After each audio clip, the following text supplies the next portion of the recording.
We have a very distinguished panel of guests that I'm really pleased to have here. Starting with Mr. Hank Point.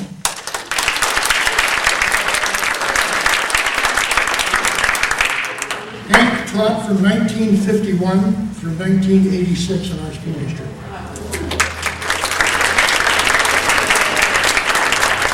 Next to him is Betty Lyle Westbrook. Ms. Westbrook taught from 1954 to 1979. To her right is Bob Johnson.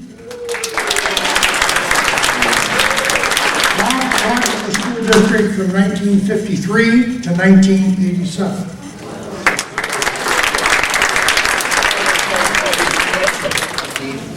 I'd like to start it by saying in February of Dorothy Boyd.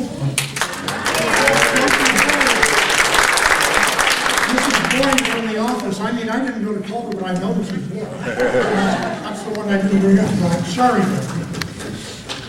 Dorothy taught. She was in all of the offices of all the schools in the district for many, many years. And four kids. Yes, and 4 kids in the school. So we're not going to tell you how many years, but nice guess.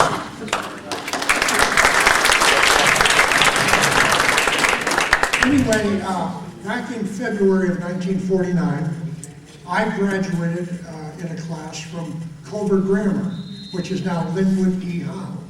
And at that time, there was no high school in the Culver City District, so we either had to go to LA High, Hamilton High, or Venice High. Well, of course, from the positioning that I was in the city, I ended up at Hamilton High for the next 4 years, 9th through 12th grade. The class directly behind me in summer of 1949 went on to create this high school, and it went on for the 4 years. They started in junior high at the new junior high by Farragut, and went on for the 4 years and became the first graduating class of Culver High. And one of the members of that class is my good buddy, Drayton Marsh.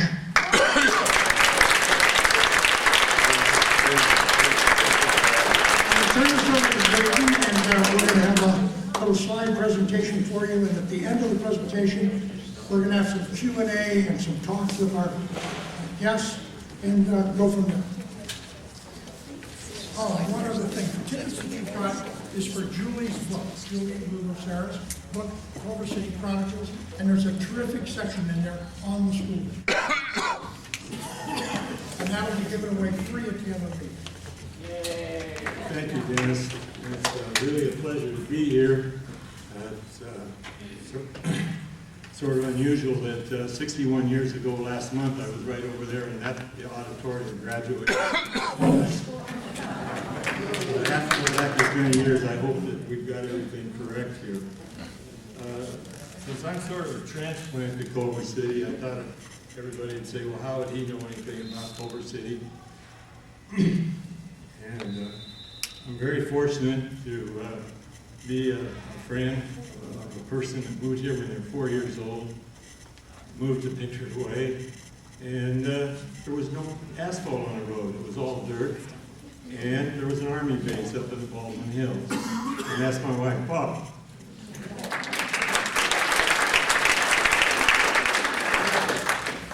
Probably the other people that would be most surprised right now would be my teachers that I had in Culver City High School. Because if you told them that Drayton Marsh would be here making a presentation, Tom Kelly and Pat Loxton and whatnot, would probably say that couldn't happen.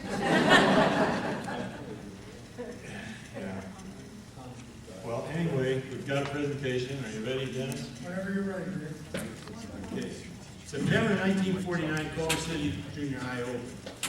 There were 3 grades, the 9th, the 8th, and the 7th. And we had a total of 504 students. It was very basic school because there was no cafeteria, there was no library, there were no athletic fields, there was no gymnasium, there were 4 basketball backboards on the blacktop up next to Lavalona Creek. There was no bridge to cross Lavalona Creek from Studio Village. They did start student government. and the Star-Ester was started, and the Clarion newspaper was started. And yes, I probably should have stated that before I started here. My father, Great D. Moore, was the vice principal. So he was the first vice principal.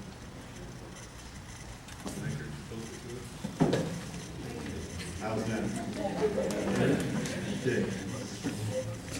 Jim, you hold me We that. have a saying in the front of the ninth grade. The ninth grade, or in the first Star-Ester, and this is a quote from him.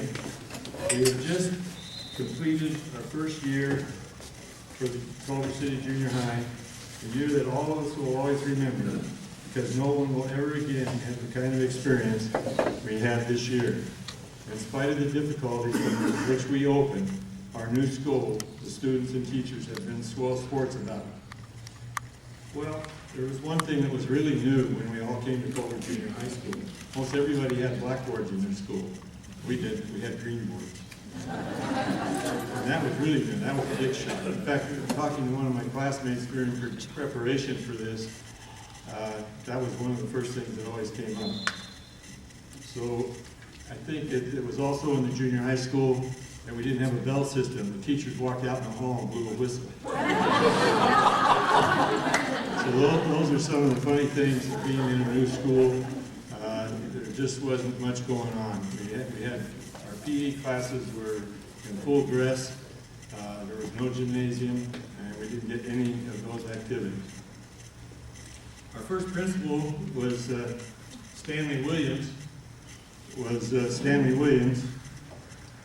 And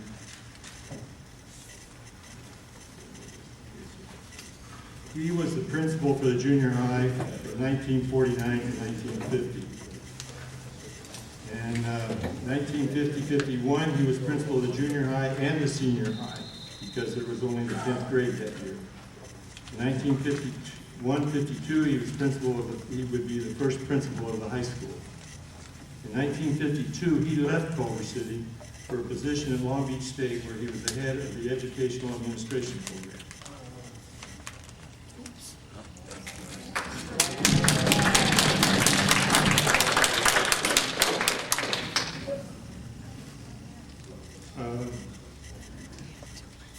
Ray B. Marsh was vice principal from 1949 and 50. Then in 1950-51, he was vice principal of junior high and the senior high. Then from 1951 to 1969, he was principal of the junior high. He spent all those years and got very involved in the community. Some of his activities was he developed a guidance clinic, and for the Evening Star News, Mr. Marsh was known as the guiding light for the organization. A couple of the other activities was he was 1950 chairman of the county-wide X-ray survey, 1951 chairman of Culver City Coordinating Council. He was a member of the Exchange Club and served as president in 1958. This is a picture of the dedication that took place. The reason we put it in here was you had Jack Singer, the man in the middle was the superintendent of schools. Then we had board members there, and the gentleman with your far right is Mr. Shorey.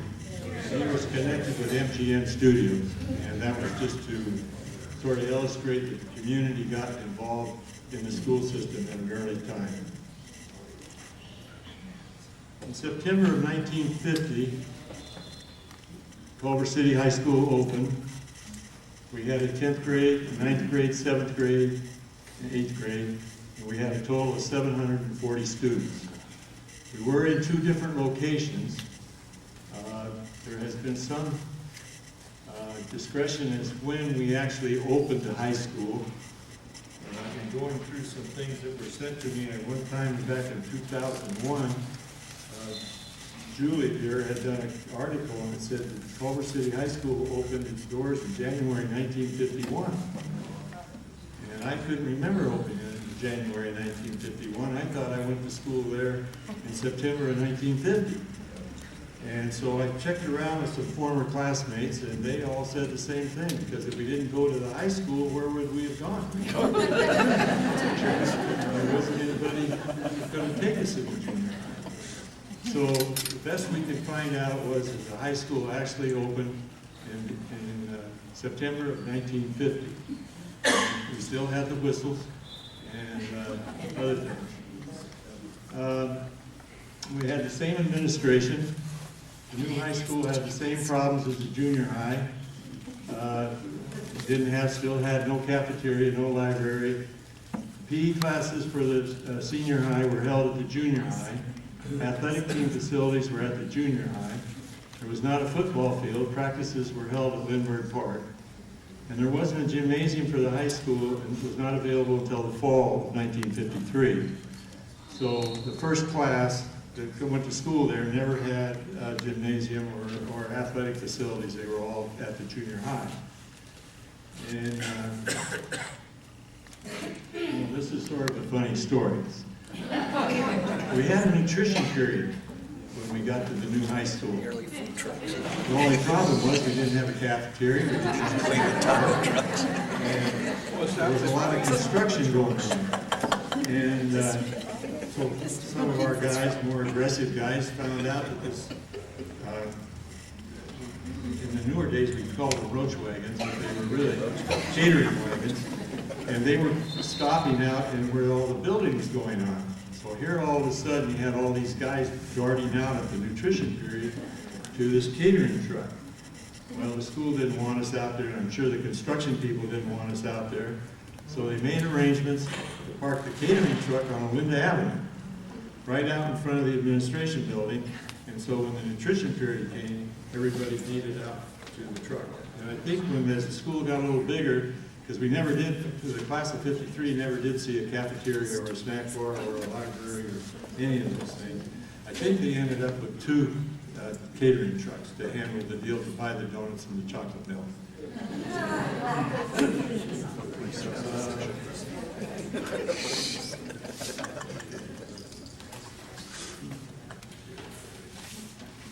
Okay, now we're up to 1951-52, and I don't have any figures for how many students we had during that period, because the high school still didn't have a yearbook, and this is where I was able to get most of the figures for this.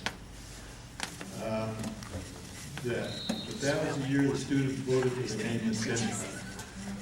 Prior to the Centaur, Ed Nealon, who was a resident of Culver City and was a sports writer for the Evening Star News, said this school is out trying to put together a football team and they don't have a name. So Ed put us down as the Stars, tying in with the studios and everything. We were called the Culver City Stars. And this name didn't come about until our second year of football, and during the 5th football game, they finally announced the school as students. We voted for the name the Centaur. The name was suggested by a teacher by the name of Bill Rushworth, and it was drawn by a student named Conrad Wolf, who later became known as a very well sculptor and had a studio in up near Monterey and Carmel. So that pretty much covers all of that.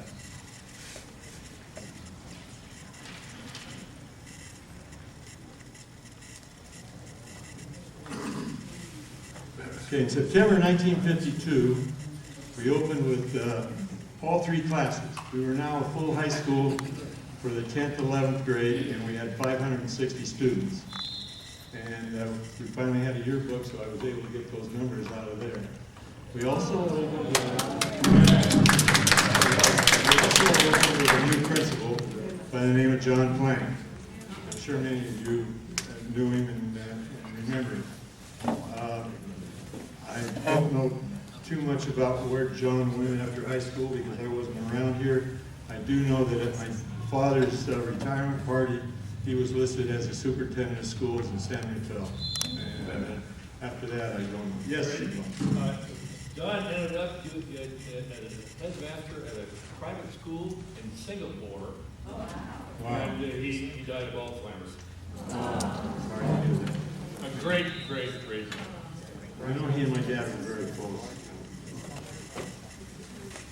Okay, so we opened as a 3-year high school, and the 1953 class would be the first graduating class. We had 149 seniors. We graduated in June of 1953 here at the Veterans Auditorium. We were known as the Titans, and we started many programs and activities listed below are some of the first.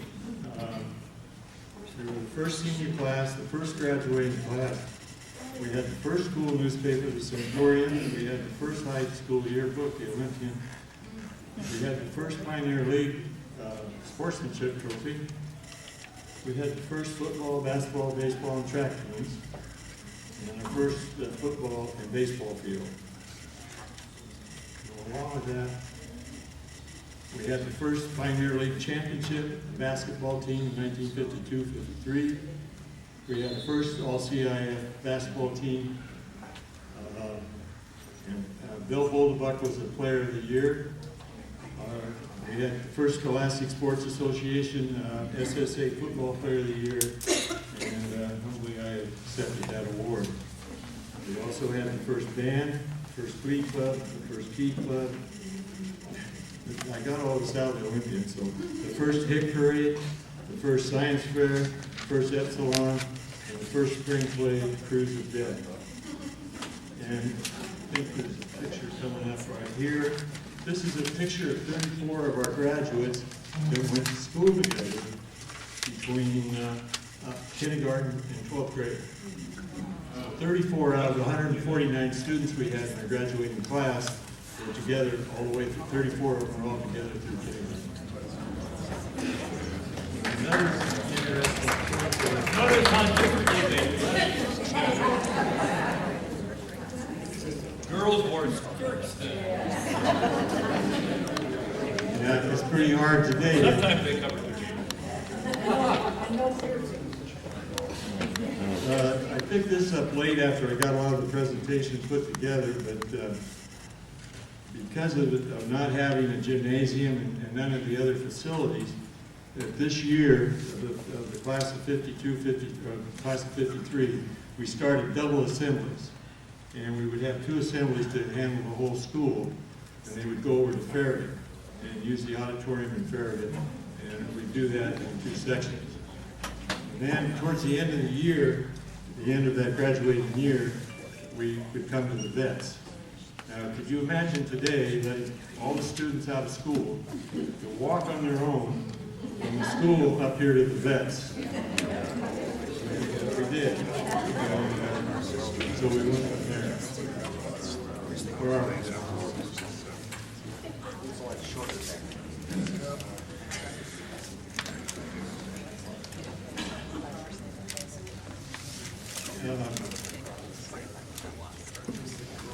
Have here an article, or some articles. I picked up some articles. School newspaper, the Centurion, published an article January 14, 1953. The superintendent of schools, Jack Singer, announces a new building plan. Construction to begin a new junior-senior high school cafeteria and a junior high administration building, completion date set for September 1st, 1953. The junior high administration building will permit the senior high to utilize the building on the window. And I thought, I also ran across a couple articles, I'll just take a moment on them, was to go along with this. Here we had not even graduated our class yet, and our school, Culver City, was picked by a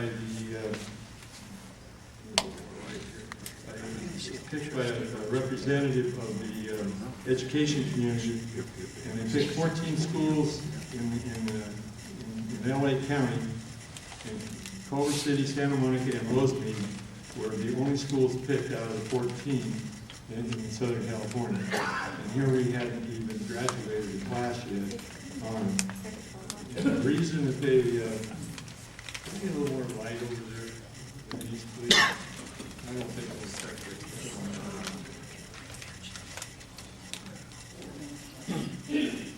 They were chosen on the basis of a plant and reputation. Culver High was described in the program for the principles of a newly constructed plant providing physical separation of different subjects. like art unit, science unit. Special architectural features included double-loaded corridors with skylights, radiant heating, germaceutical plants, indirect lighting, science laboratories, unique classrooms with construction, and junior and elementary school facilities. So they got recognized very early in their years of developing this high school. Another thing that I just wanted to mention while we were talking to this, and we'll get to the next subject, was I found an article where it showed that after we voted in the first Centaur, they went to Walt Disney Studios, and it says, "Leaping to Victory is the latest conception of the Culver City Centaur sketch for the Centaurian by Walt Disney Studios." And then we voted on them, and I can't remember the name we voted for. Okay, I divided this presentation into two parts. I think I've covered the school itself and what went on. And then the athletics activity was very important to the growth of the school. And what I've done is in developing this, I went back in time. I had a lot of articles and things that were started with my dad and myself, and we kept the scrapbook and we built it up into what I call an information book that will tell you what happened with Culver City athletics from 1950 to 1953. I'm going to leave this with Julie when I'm all done. We'll put it over here, and if anybody wants to take the time to go through it. But it tells all about the accolades that the players got, the school got, and I think it'll be very interesting, and we're going to leave this for the Historical Society.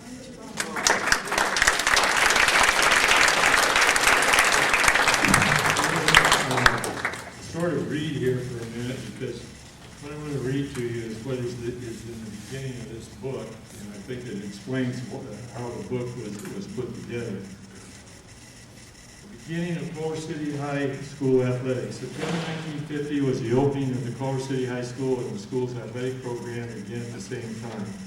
The student body was made up of 10th grade only. The school district hired Don Reed, football coach, and Del Goodyear as head basketball and assistant football coach. At this time, there was no football field on campus. Practice facilities were at Lindbergh Park. Players prepared for practice at the junior high and then crossed the Loma Creek on a small dam. Tackling and blocking dummy bags were transported to Lindbergh Park by Coach Goodyear's 1948 Chevrolet convertible. The first Centaurs played 6 games the first season, all on the opponent's field.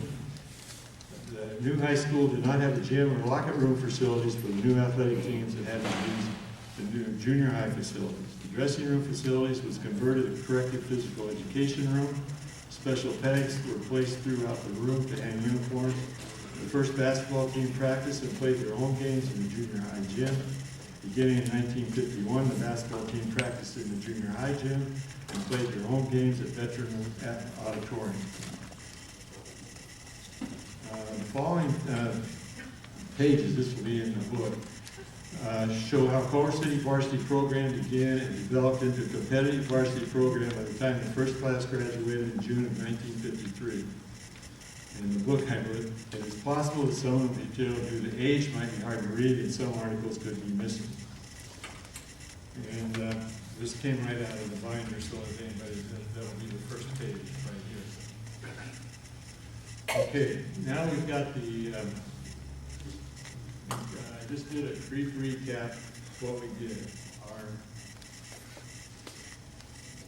first football team was made up of 25 10th graders and 5 9th graders who were not allowed to play in games, but they were a member of our first football team. Hey, Greg, Yes. there was one guy that did play in the last game according to him and what my father told me. And I can't remember his name, but he said he played in the very last game and they stuck him in there illegally, but he did play. No, that was Ray Tressler. That wasn't the very last game. Ray played it. Right, that's right. Yeah, it was Ray Tressler. And yeah, I'd have to look at the schedule. Anyway, I've already mentioned we practiced at Lindbergh Park. We mainly played D and JV teams, and we won 2, lost 4. Yeah, but if we'd had our own football field, we'd have been okay. In 1951, we became members of the Pioneer League. We played 5 years, 5 four-year schools. Maricosta, Morningside, Hawthorne were 3 years high school. Culver City was a 2-year high school. That year, we won 6 and lost 2.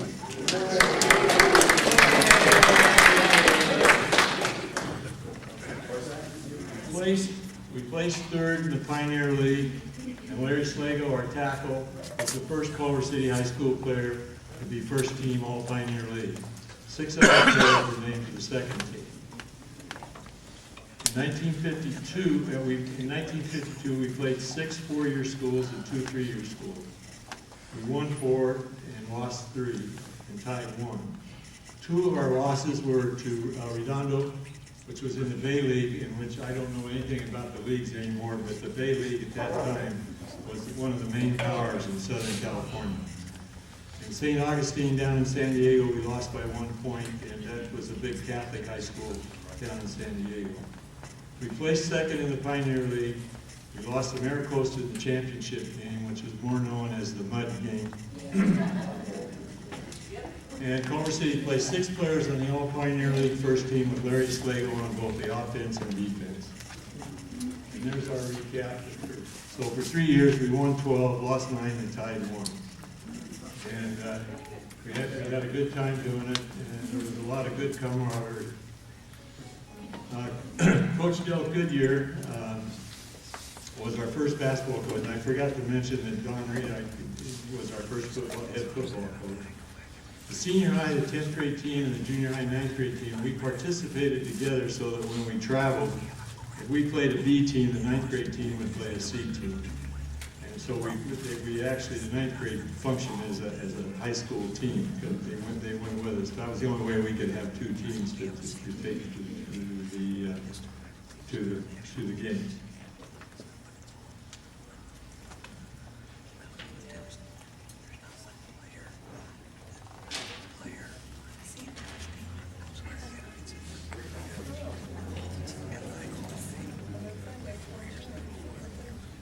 Our 1951-52 year was the first Pioneer League team, in our first year in the Pioneer League.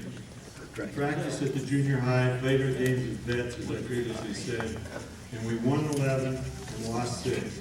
We placed third in the Pioneer League. Bill Boldebeck was Pioneer League co-player of the year. And Bill Boldebeck and Jerry Gates were first team league. Our 1952-53 Pioneer League championship team was a co-championship with Maricosta. And we tied them. We got beaten the last game by them, and we ended up tying them, and we lost by the flip of the coin to go to the CIF playoff. Bill Boldebeck stole all the awards that year for the high school. He was named first team CIF. He was the first Culver City high school player to be named to the CIF. He was Pioneer League co-player of the year for the second time. He was Pioneer League 1952-53 top scorer, and he was also first team in the Pioneer League. Jerry Crawford was first team Pioneer League, and myself, I was second team. 3-year recap, we won 32 games and lost 17.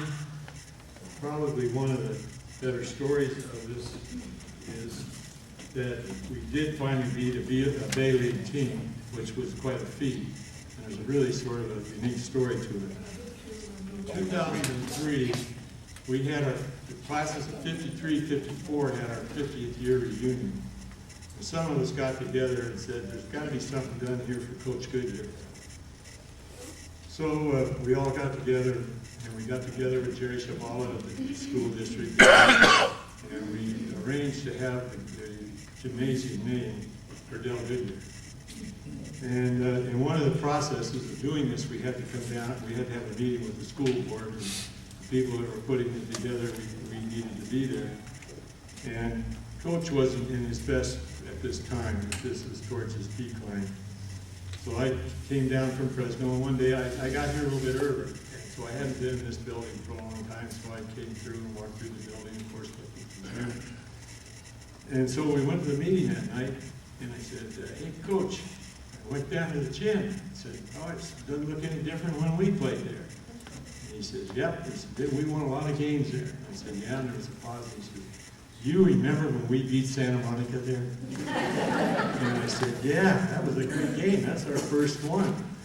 To be honest with you, I had forgotten about it. And Coach had remembered it. And so when I was going through all this material, there wasn't a score in the Evening Star News that we had won or lost that game. I knew we had won it because Coach had just told me a few years ago. But anyway, that's sort of how some of these athletic things stay with you. And before I leave basketball, I would just like to make another deal here. This is an unplanned announcement. After we graduated, Coach took that team after we graduated. There were like 3 or 4 seniors we graduated off that team. Then he took that team the next year, and they went all the way to the CIF and won the CIF. And I'd just like to announce today that we have one of the members of that team here, Tom Schrout. Stand up.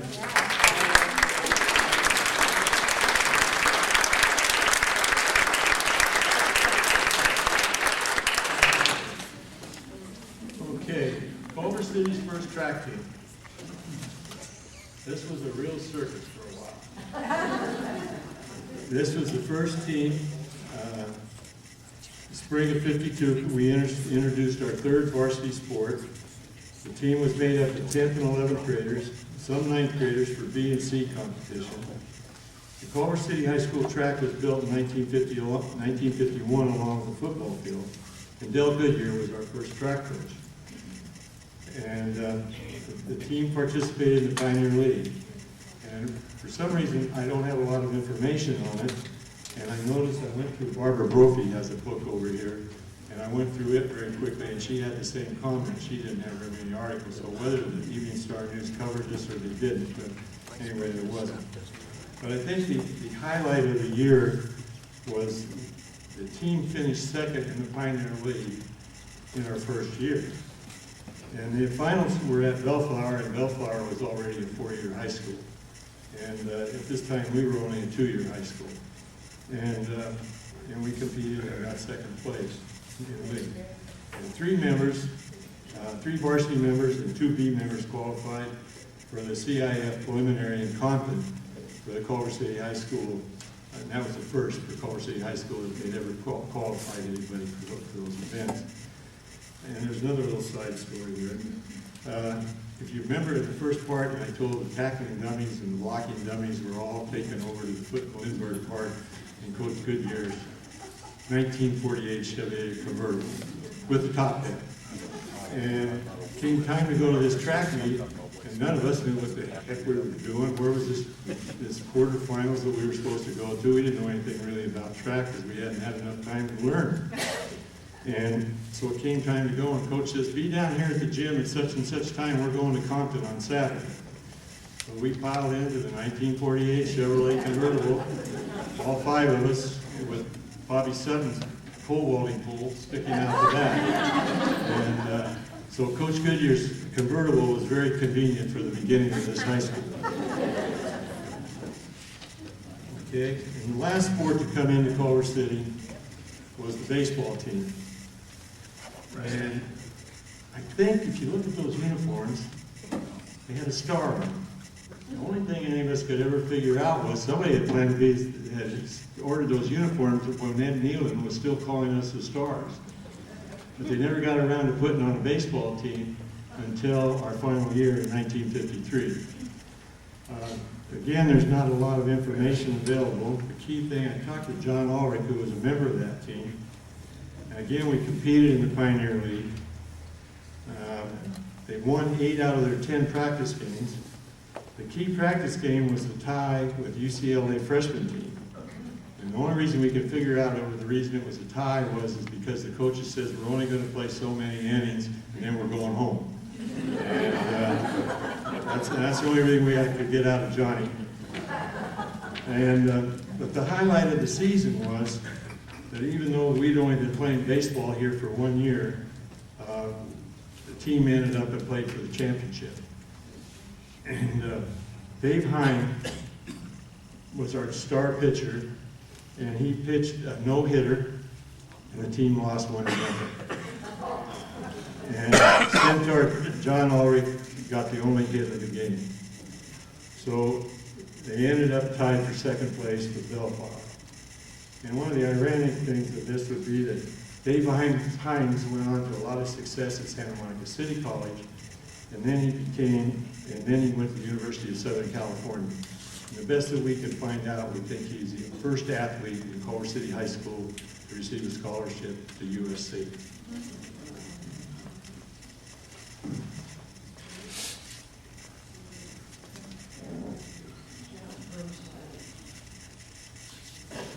All right, I thought this was just sort of in 1952, our Culver City High School had completed the journey of becoming a 3-year high school. In athletics, most of their competition was 4-year high schools, and during this year, the Centaurs competed for 3 championships, all against Maricosta.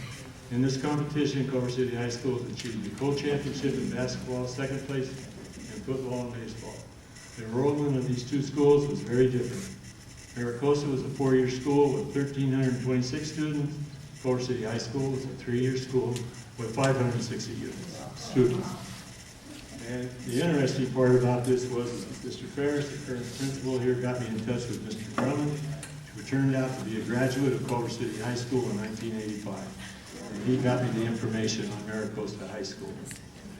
And these are just some of the awards and things that went on. So, to finish off, it was a real journey, and a lot of people, you would think, well, at the time you would have thought, when they must have felt deprived, no cafeteria, no snack bar, no gymnasium, and all that thing. Well, during our 50th reunion in 2003, Renee Sneskin, who was involved in high school with the Olympian and the Centaurian, had the students put together, the graduates put together a book of what they thought of their high school years. And I found this book late after I got most of this done.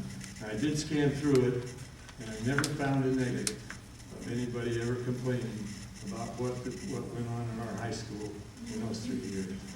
And Julie, I'm going to leave this book with you also.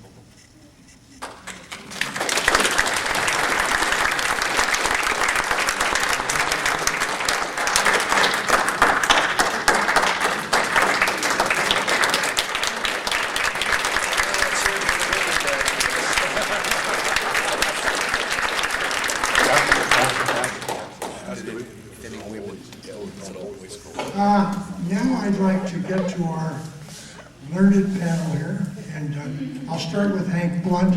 And Hank, if you can give us a few of the reminiscence of the goods, the bads, or whatever that you remember from those early days in Culver City would be great. The microphone's right in front of you. Are these on? Are these on? Are you hear me? So you don't really need them. I'm a teacher. Teachers. I just happened to see a cartoon the other day about, talking about education and stuff like this. This young man had on his university cap and gown and just graduated from college. And his mother came in the room and she said, "It's time for you to do something." She said, "You've been graduated now for 3 months ago.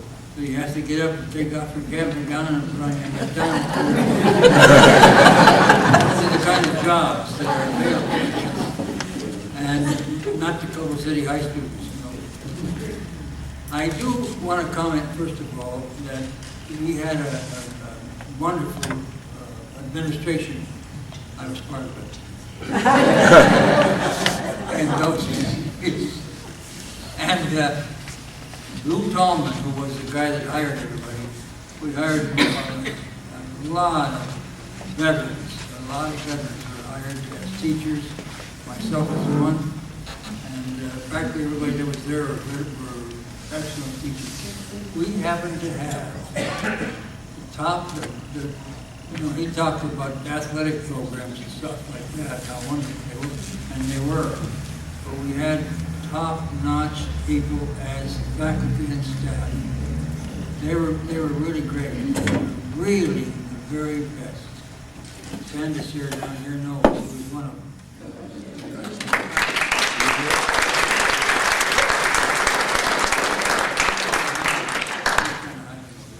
Louder. Louder? Yeah. I don't need this damn thing. I can talk louder. But probably the most important thing is the students. These are, an awful lot of them are here today, this is like a reunion. But the one thing, when I was an assistant principal in Culver City High School, and we had a student who misbehaved in any way, and the worst behavior that they could have in our school was to smoke a cigarette.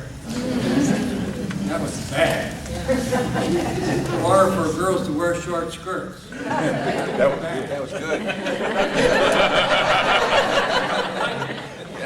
Right, Dave? That was good.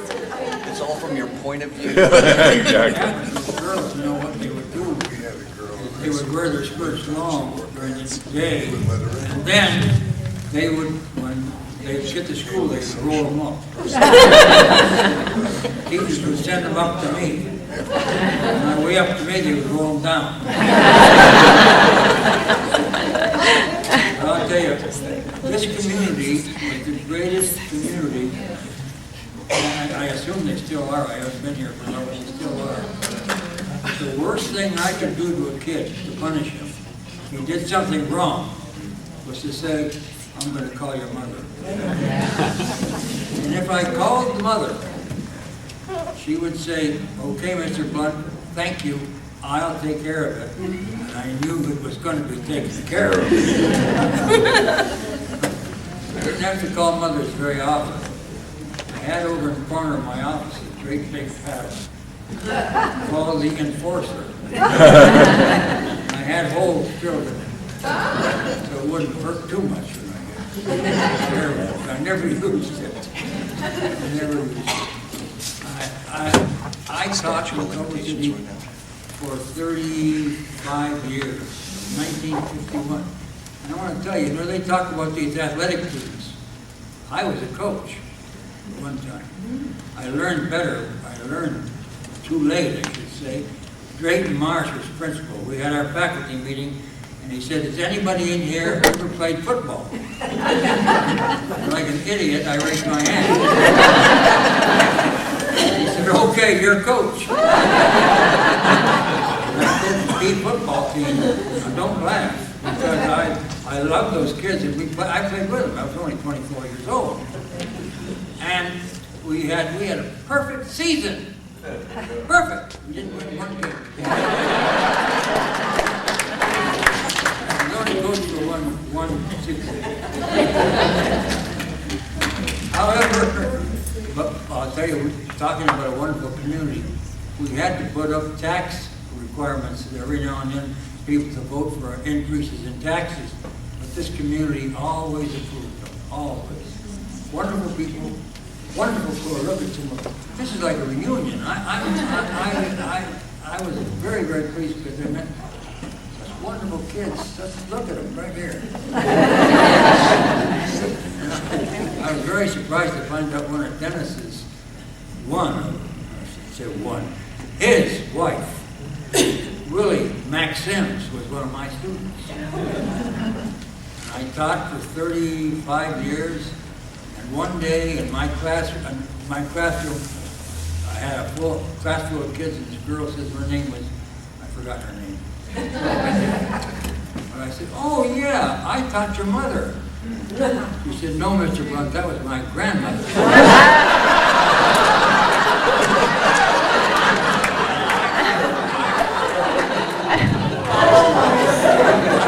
I figured that was enough. So I quit teaching. Okay, any more questions? You can ask me a question, but let's wait till we talk for these ones. Yeah, Betty Lyle, you want to say that?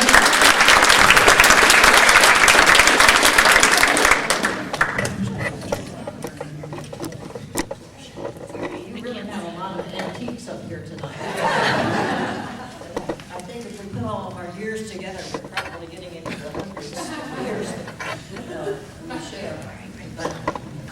was a wonderful place to come and teach, to work with young people, to get known in the community and to know the community.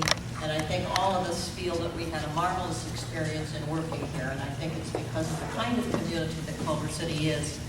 We were very fortunate, and we had marvelous classes, students who wanted to learn, but who also had lots of fun and did lots of extracurricular things that many of us were involved with. And the spirit between the faculty and the students was such that we had a marvelous learning experience, and at the same time really enjoyed all of the people that we got to work with and we got to teach. And so we'll hand it over to Dr.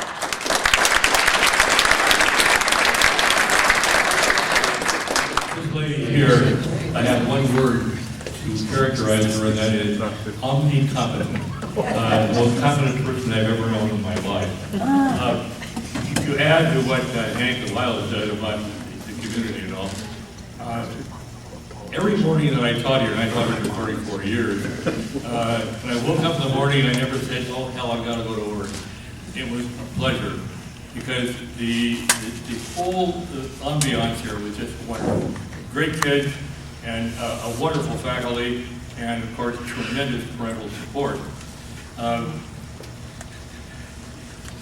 One of the things that an episode I remember, it wasn't in my class, but this was when Ray Charlson was vice principal. If you remember Ray Charlson, who was a wonderful guy. There was a problem, they were lighting fires in the trash can in the laboratory. And of course, he went out and talked to the kids and nothing happened. So one day, he went out and he talked to all the faculty and said, I think I should tell you this. He said, you know that in setting a fire, if you're a person that sets a fire, you're a pyromaniac. And that is classified as a crime of sexual deviance. Which is true. There was never a fire. He was great. I came the year after John Plank started. I was preceded that year by, he hired a dozen new teachers and some great ones. And the year I started, there were just A. Payton and Dorothy Reitberg, who was the econ teacher, food rather teacher. But the situation here was well, it was interesting. I worked for 8 principals. 2 of them were superb. 2 of them were pretty good. 2 were fair, and 2 were the depths of degradation. I won't mention the name. But one was particularly bad. But this was such a wonderful place to teach. My first class that I had, the graduating class, was 1955. I started here in September of '53. Absolutely powerful class. And over the years, you had some classes are stronger than others, but the one thing that you always do is, those kids were just great. I never really had a parent give me any trouble, except one night at an open house, I had a mother accost me about a grade on her son's essay. And she said, I read it and I thought it was an A. And I said, well, you think you might possibly have been a little biased. Then she went on, and I said, Mrs., I won't mention her name, said, there's an old saying, when in Rome, you do as the Romans. Consider me Nero. I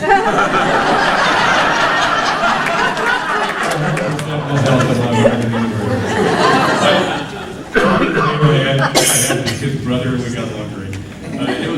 It was a wonderful time. And the 2 group that came in the year before, Ed Hellick was a member of that class. And, He was a tremendous morale builder for the kids and the faculty. It was a tremendous thing. And then 2 years later, he repeated it. Lyle and I got to be in it that next time. It was marvelous. He died here last year. Actually, quite a few of us are moving along. I'm 86. But again, I have absolutely nothing but the fondness of memory from my 34 years here. It was just great.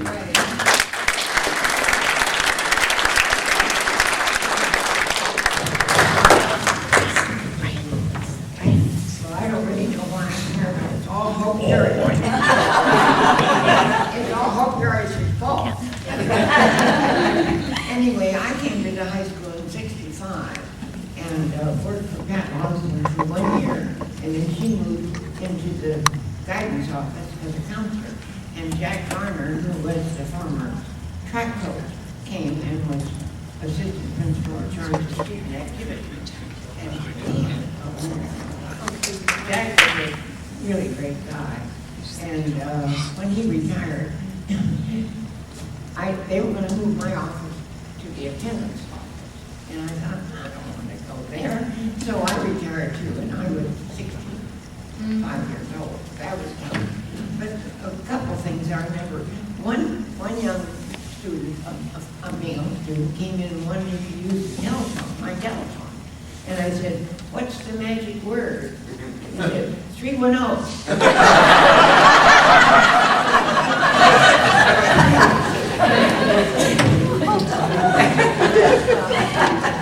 Like they said, it was a wonderful place to work. And after I retired, for about 3 years, people would say, oh, you're Mrs. Boyd from the main office. That doesn't happen. Because I have gone for a long time, but it wasn't a great place.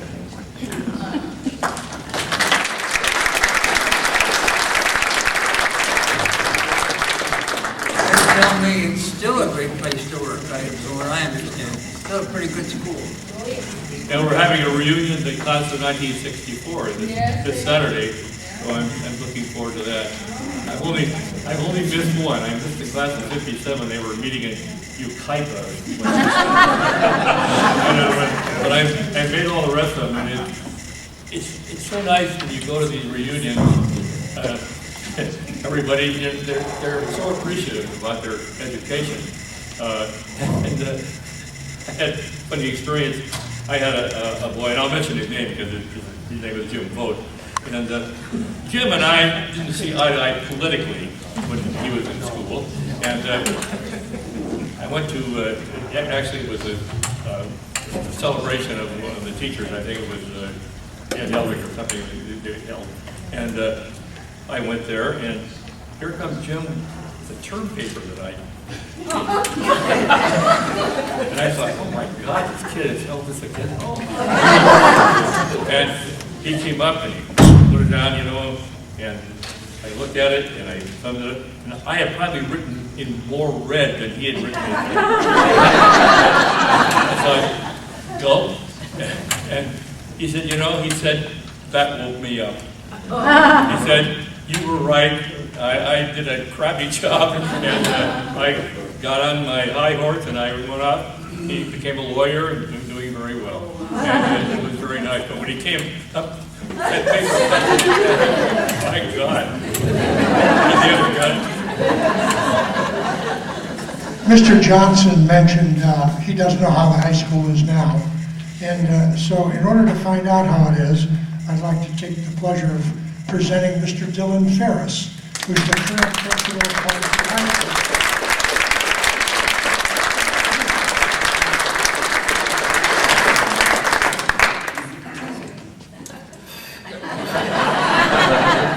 Good evening, everyone. My name is Dylan Ferris, and I am the current principal of Culver City High School. I'd first just like to say what an enjoyable evening this has been, learning about those first years at the high school. I'm a relative newcomer to Culver City High School myself. I've been there for about 13 years, and compared to the folks in the room, that's just a short amount of time. I first came there in 2001 as a social studies teacher, and I taught world history and U.S. history in a college prep class. honors ancient civilization, and a few other courses. Then I spent some time as an assistant principal overseeing things like our prom and our homecoming and doing a little bit of discipline, and I'll tell you, the short skirts problem has not gone away. It still continues to be an issue. I spent some time working as an assistant principal, working with all of our counselors, and we currently have 5 counselors and a college counselor and a career counselor, so we've grown a little bit. And I've been the principal for the last 3 years. And things are a little bit different from those early days. First and foremost, we're much larger than we were then. We have about 2,100 students currently. The demographics of the school are a little bit different as well. We have a very rich and diverse campus. About 40% of our students are of Latino heritage. We have 25% of our students are African American. 25% are white students, and then the other 10% are Asian. And we have students of all different religious backgrounds and socioeconomic status. And you might assume that that's kind of common in today's society, but we really have something special in Culver City with that mix of students that we have, and they all get along extremely well, and they complement each other extremely well.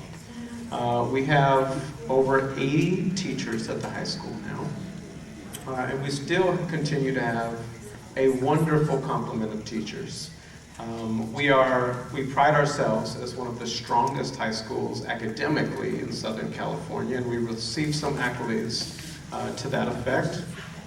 We just got through testing season. We had over 900 advanced placement exams.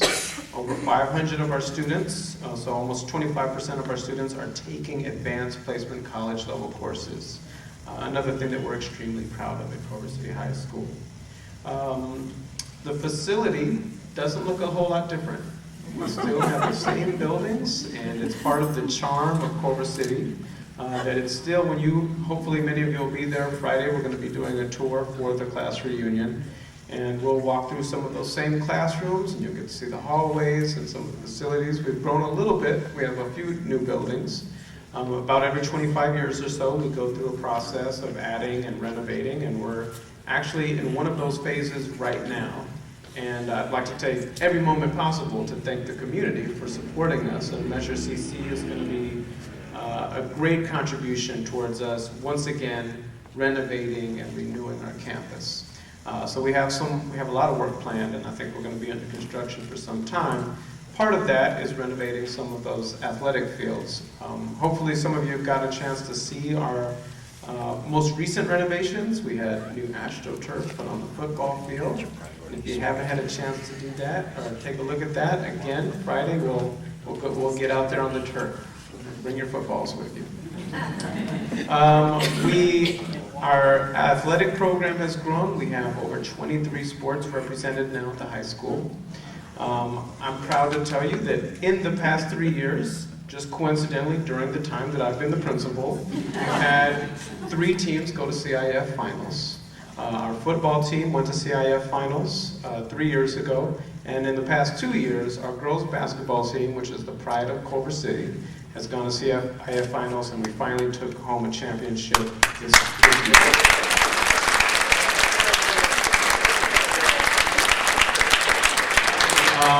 We had been in a dry spell for almost a quarter century. It had been since the 1980s. I believe the 84 soccer team went to CIF finals or somewhere around there. So we were long overdue, and we were happy to have that happen. The leagues that were being described are all still in play. There's still the Pioneer League, the Bay League, and the Ocean League. We actually are part of the Ocean League. They get reconstituted every so many years, so we currently are in a league that plays against Beverly Hills High School, Santa Monica High School, newly added West Torrance and El Segundo, not West Torrance? Lawndale, El Segundo, Hawthorne High School. So that's, again, not a whole lot different from the way things were back then. So that's just a little bit about where we are today. And, we'd like to invite again everybody to come out to our tour. And anytime that you're looking to come talk to our students or talk to our teachers and give us a little bit of that insight into the past, please don't hesitate to reach out to us because we really all do value that historical perspective. Thank you.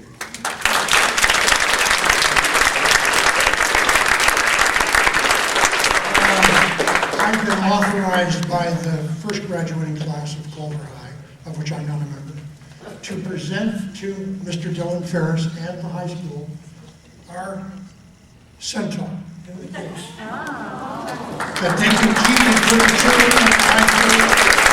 And it's something that we've always had at our reunions, and since we're all reaching 80, we may not need it as often as we used to. So we're going to give it to the high school, and also along with that, I'm going to give him the framed picture, which was donated by Greta Dean, which is the first graduating class from the high school. So,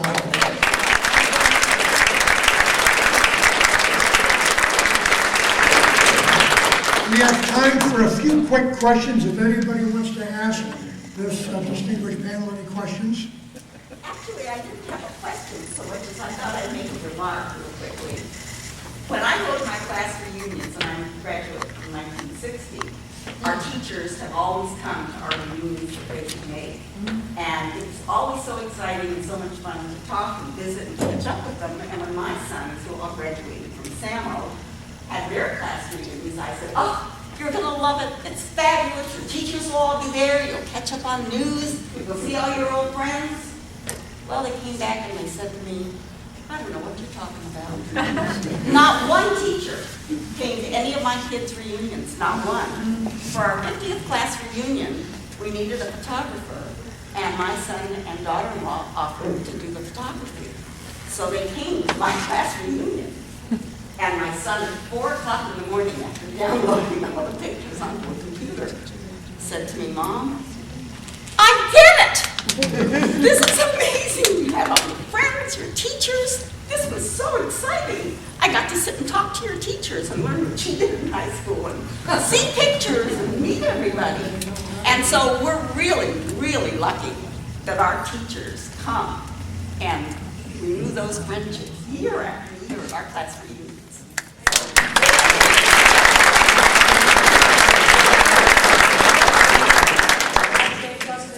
No. We have a few. Anyway, this is the t-shirt I wore to the Follies reunion. We took the whole 53 class to the Follies reunion in Roxbury. And in the audience was, how many teachers? There was 4. Quite a few. And It's about 30 of us. There was almost who's the 30. teacher that came from Arizona? Oh, it was our Herman Weiser. Herman Weiser. Yeah. So they always announce the people that are there, right? So they asked, who's your spokesman, of course. So he goes, and I said, we have 6 of our teachers with us from our graduating class in 53, and he went, excuse me? You know, they didn't believe it. They didn't believe they all came to the Follies in Palm Springs. And I have to tell all the teachers, I didn't have some of you, I know, this is what I remember. You were there when I was there. But I spent 11 and a half years in Culver City Schools from Culver River up. I would have been in that 13, the picture with the people who lived in Philadelphia. I had a fight with my mother and got married over the summer, so I didn't graduate. Thank you, Maureen. I'm sure. Those 11 and a half years were the best years of my life. The teachers were all fantastic, and we had a ball. That's it. Okay. And there's also a gentleman sitting here in the front row, Tom Sandesser, who was the junior high coach.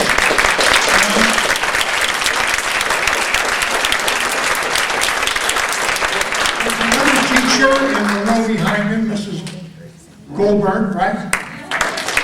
She's now a member of the school board. Are there any other teachers? Please stand. We have a coach. Coach Moosman. Oh, he's real old though. Yeah. That's Coach. Yeah. He has the neatest yard on Braddock Drive. Huh? Yeah. Stand up. I did stand up. I know, but. Hi. just say, you know, I could tell many anecdotes too, but my professional career at Culver was 57 to 65. I loved it.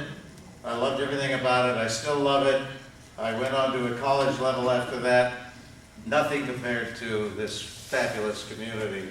So thank you for the memories, all of you.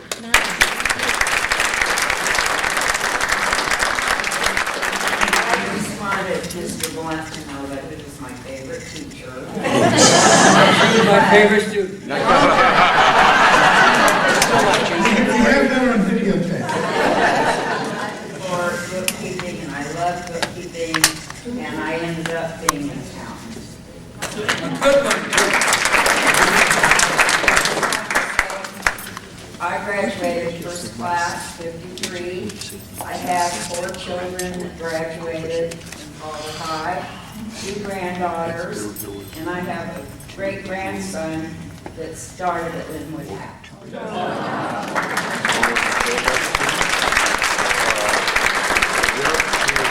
Mr. Johnson. I was just mentioning, also speaking for my wife taught at the junior high for 4 years, under Greg Marsh. And she started there in 1951 to 55, and then she got pregnant. Find me.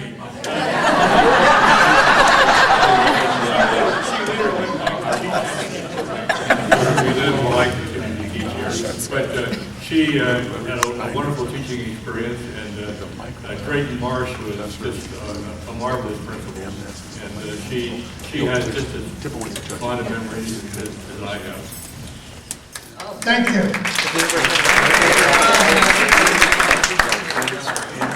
Older Drayton Marsh, that's about him. The young ones back there. Come on up. We had a gentleman here, his name is Barry Gross, graduated in 61, correct? Right? 61. And his daughter's here, Tina. Tina's here, and she's going to be an assistant principal at Culver City Junior High School. High school.